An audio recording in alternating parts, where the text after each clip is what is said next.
made of two submissions. So the first submission was called Gap Boundaries, Group Cohomology, and Fault-Tolerant Logical Gates. And the second submission, also by the same Beni Yoshida, was called Topological Phases with Generalized Global Symmetries. And Beni will give the talk. Okay. Can you hear me? Good? Is it okay? Okay. So it's my great pleasure to be here. And so I'm going to talk about transversal logical gates, symmetry protected topological phases, and gap boundaries. So in recent years, we have seen that many of the interesting quantum information theoretical ideas have become useful in studying problems in theoretical physics. And Patrick just explained to us that ideas from quantum coding theory had led to at least a tentative solution of certain important problem in string theory. And in today's talk, I would like to shift our gear a little bit and talk about another interesting application, but to condensed matter theory. So the goal of today's talk is to establish a connection among these three subjects, gates and SPT phases and gapped boundaries, which may sound very like a very different subject of researches, but they are connected to each other. And some of you are not familiar with some of the subject, but don't worry. The point is they are equivalent, so you only need to know one of them. So the connection among these three things, or this connection I found between, well, quantum information theory and condensed matter theory, this is one of the most beautiful connection I've ever seen between these two fields as a researcher in quantum information theory. So I would like to share my excitement with you. Okay, that's the goal. Anyway, let's get started. So I will first talk about logical gates. So these transversal logical gates have been a very popular topic at QIP. So here are several references from previous years.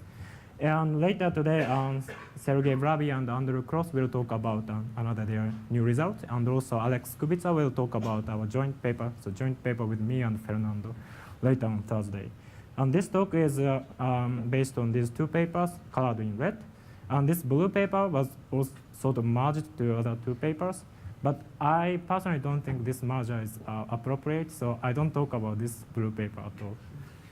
Anyway, but if you are interested, you just please come to me, and I will give a whole lecture or talk. I'll be very happy. Okay. Anyway, so let's get started. So why transversal logical gates? Well, of course, the underlying difficulty in quantum information science is the fact that the entanglement decays easily. Therefore, we want to perform quantum computation inside some subspace, protected subspace of quantum error correcting code. But the question is, how do we perform logical operations? And ideally, we would like to perform logical gate by using transversal unitaries, which act on each qubit individually. So it must have a tensor product form. If such a transversal implementation is possible, then local errors do not propagate to other qubits. So it's good. But if my logical operation requires highly complicated non-local operation, then local error may propagate to other qubit, and it's a mess. So the question is the following. Given a quantum error correcting code, how do we find, is it working? Or I'm not sure. Is it? Okay. So how do we find the logical gate? Also, how do we design a quantum error correcting code with a useful logical gate? And this is probably the question you are familiar with because something you learn in Neil Sen-Chan textbook, but at the same time, this is very difficult problem. So I'm not going to address the most generic situation of the problem. Instead, I would like to limit my consideration to a certain family of quantum error correcting code, which are called topological codes.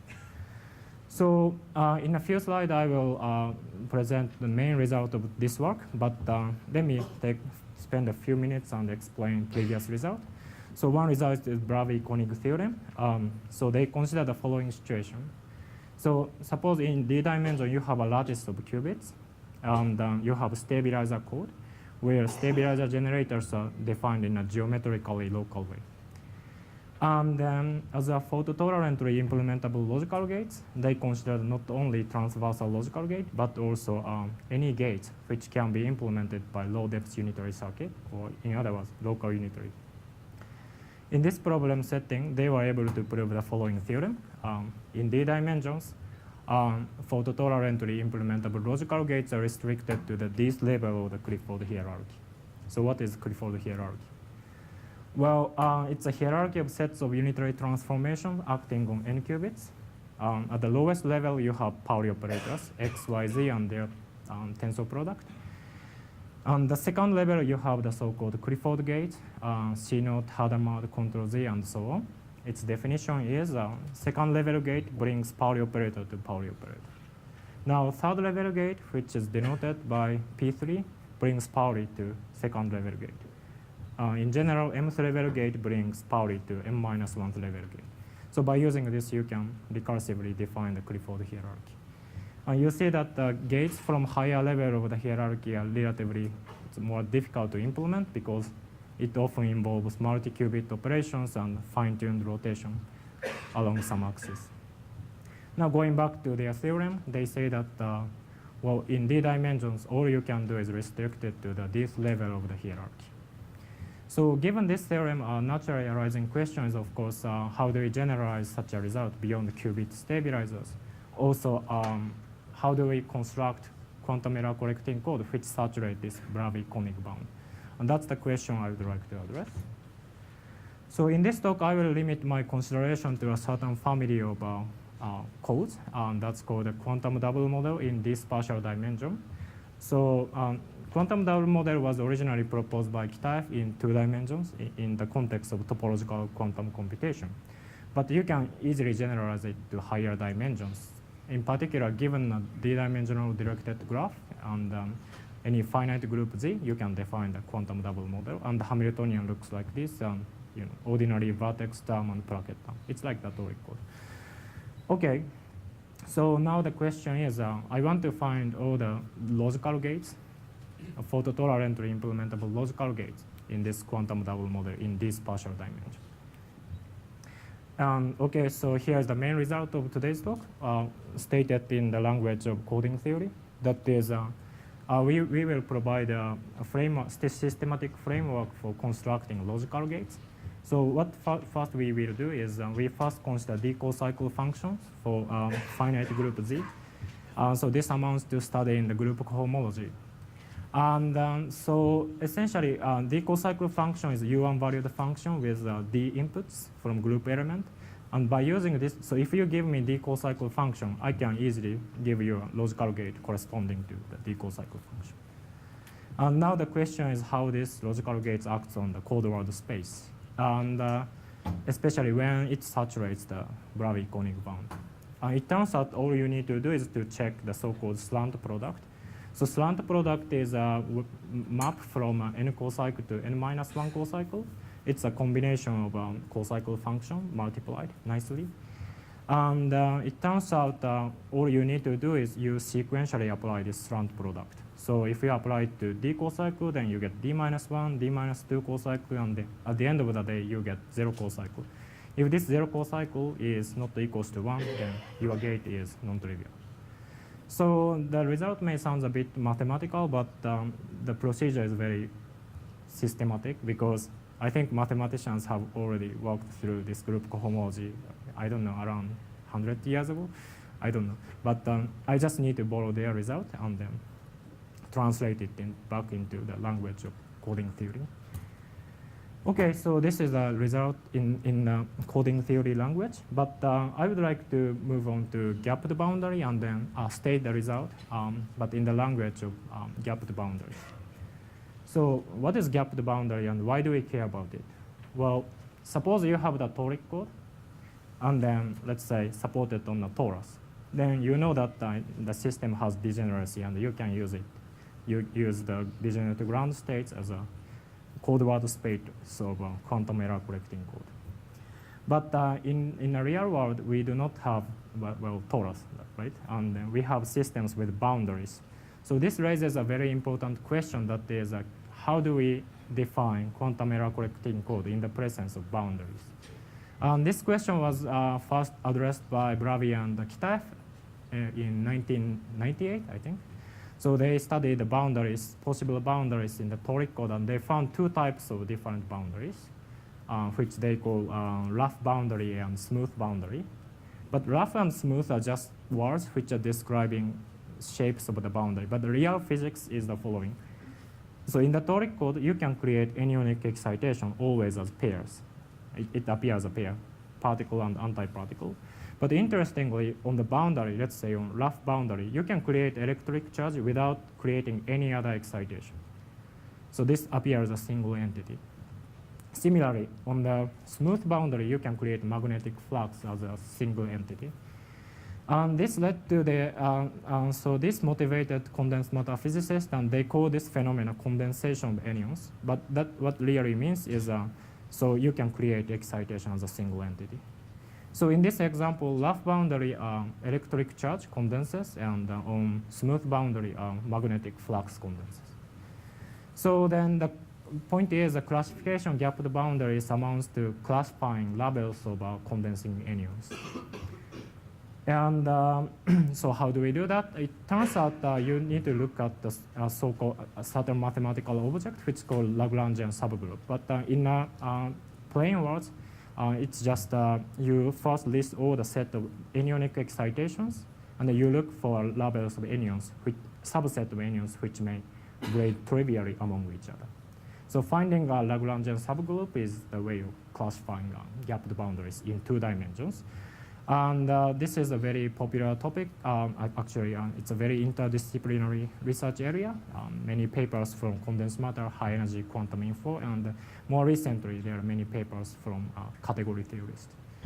But at the same time, so I think our current understanding of 2D gapped boundary is nearly complete, but well, higher dimensions are poorly understood at this point. So now let me argue why this questions of gapped boundary is closely related to logical gate. For this purpose, let us look back and decode the topological color code.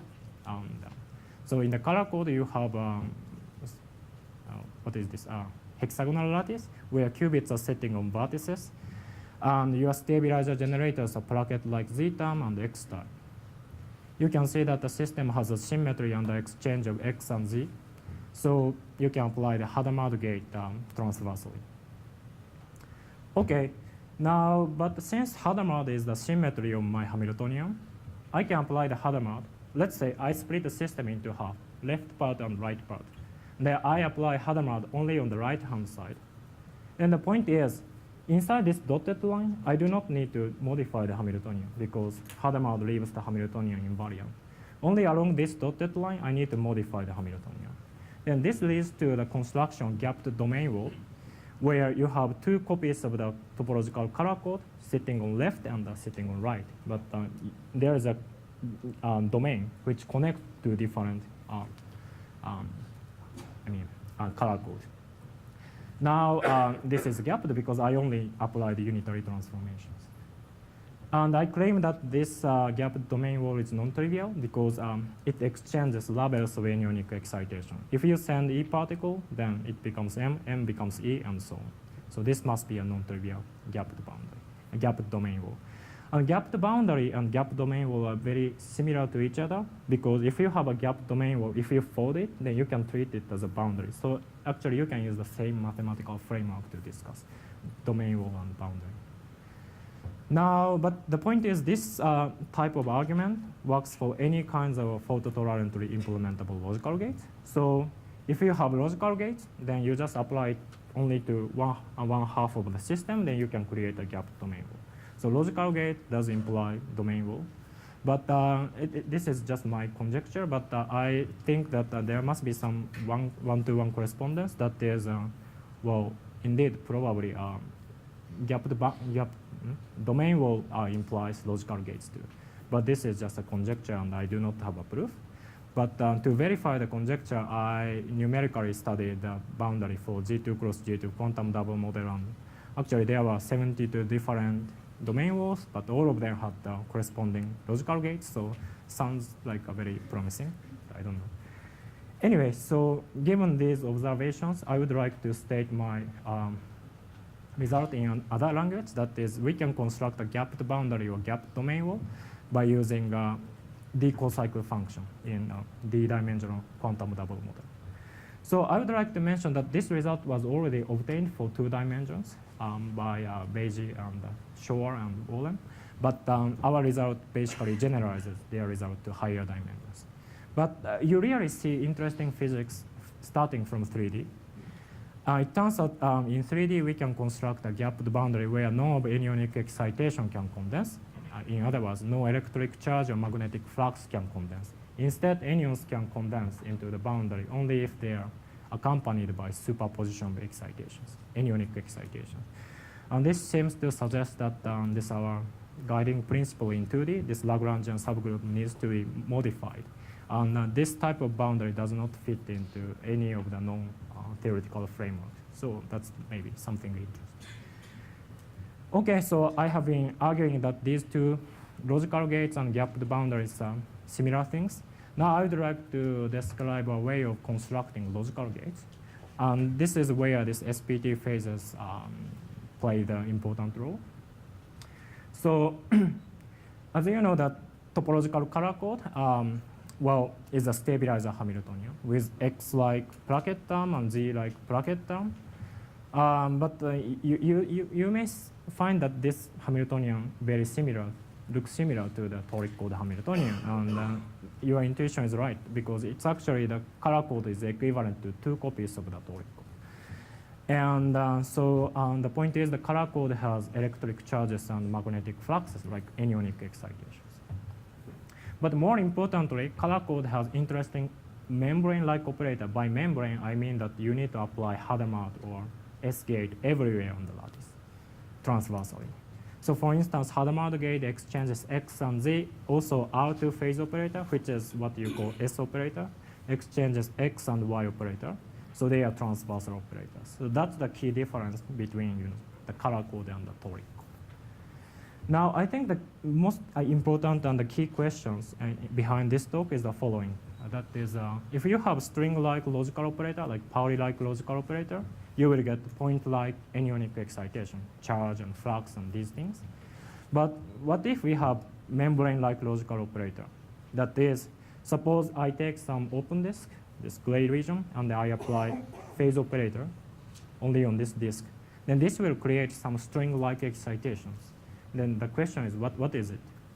And I think this is a very naive question to ask, but surprisingly, no one in the community has ever asked this question.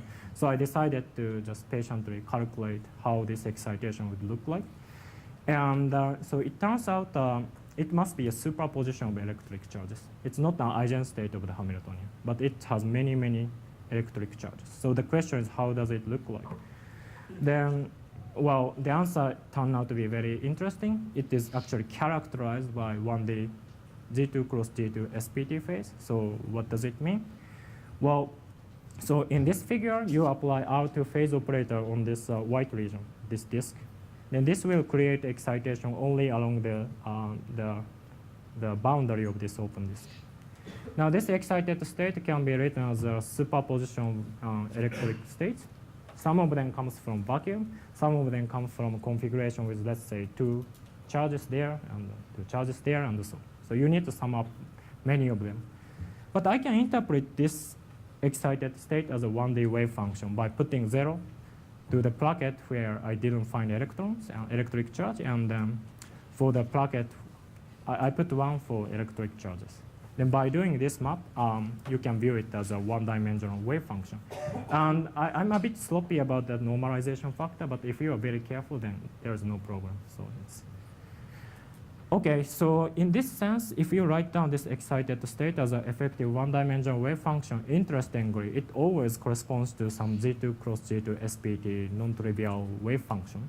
No matter how you take this white region, you get this result. This is kind of interesting, but the origin of SPT phases can be easily understood. First of all, the origin of symmetry is just a parity constraint of electric charges. So remember that 2D color code is just 2 copies of the toric code. So what I did is by applying phase operator, I was creating electric charges from first copy of the toric code and second copy of the toric code so that they form loop-like object. And it turns out that origin of non-triviality or non-triviality of emerging SPT wave function can be proven by the non-triviality of the gapped domain, because this SPT-like excitation can be viewed as a gapped domain. Okay, okay, so this is quite exciting because, as you know, Pauli operators lead to anyons. But these exotic gates, like Hadamard R2 phase gate, will lead to superposition of anyons. But because of symmetry argument, they must correspond to SPT phases. But for SPT phases, we already have really powerful technique that is group cohomology. So by reversing the argument, maybe we can use the group cohomology to construct a bunch of logical gates. And it turns out it worked pretty well. So the idea is, given a quantum double model, I can generate all the possible SPT-like excitations. I create them, and I just sweep it all over the lattice. Then this will implement logical gate, right? Because this domain wall is non-trivial, so it changes the levels of excitation. And then you can compute the logical action by using co-cycle functions, and then you can obtain the result. Yes? What do you mean by sweeping it all over the lattice? So you create excitation, and then you can make it larger and larger and larger and larger and larger, and then you cover the whole space, and then you can annihilate it. And then you back to the vacuum, but you are in a different ground state. Okay, so that's the key idea. It's actually, the calculation was not that easy, so if you are interested, just look at the paper. Okay, so what's the application of this result? First of all, we already know that the topological color code possesses RD phase gate, which belongs to the this level gate. But we already know that D-dimensional color code is equivalent to D copies of the D-dimensional toric code, which Alex will explain on Thursday more in detail. So we can view it as a G2 to the D quantum double model. But in this case, we have this very non-trivial D co-cycle, which has a non-trivial sequence of slant product. It turns out this gate corresponds to multi-qubit control Z gate, which belongs to the this level of the Clifford here. Okay, so here is what I have done. I just established a connection among these three subjects: SPT, gapped boundary, and logical gates. In the remaining minutes, I would like to briefly explain the key physics behind these three phenomena. That is actually what we call three-loop braiding statistics. So maybe I can skip this slide. So interestingly, in three spatial dimensions, you can consider a braiding process where it involves three loops, where you have alpha and beta. These are loops, loop-like excitation pierced through the third loop, the gamma. Then you braid alpha and beta in the presence of gamma. Then it turns out if you perform these braiding processes for this SPT-like superposition of electric charges and magnetic flux, and you do see non-trivial non-trivial braiding statistics. And this seems to be the key to understand this hierarchical structure of the logical gate. Indeed, you notice that two-particle braiding statistics can be viewed as a group commutator. So U alpha and U beta are Ribbon operator for this point-like excitation. Then if you define the group commutator, that's the braiding. But in the case of the three-loop braiding, you can define the world sheet operator for alpha, beta, gamma, but you need to take the commutator in a sequential way. That is, you take the commutator between alpha and beta first, and then with gamma. But this is nice because we have definitely used the sequential group commutator in the Clifford hierarchy, right? Because we need to take commutators several times m times to reach the definition of mth level of the Clifford hierarchy. So this seems to suggest that so we are probing the same physics. That is, seems that this level of the Clifford hierarchy are looking at the excitation braiding or whatever it is. Okay, so this is again the main result of this talk. Then the question is, okay, did I find all the possible logical gates by doing this or not? And at this moment, I do not the answer. But if you find new logical gates, then definitely it will lead to new type of SPT phase, which will be very exciting for condensed matter theories. And indeed, by working out on these problems, I was able to find kind of interesting example of SPT phase, which goes beyond the group cohomology, which is SPT phase protected by generalized global symmetry, which are actually in this paper, which I didn't talk. And these new models also have corresponding logical gates. So again, I'm very excited at this connection because any new result from each field generates at least 2 new results in other fields, which is very productive. So it's very nice. Anyway, so that's the end of my talk. Thank you very much.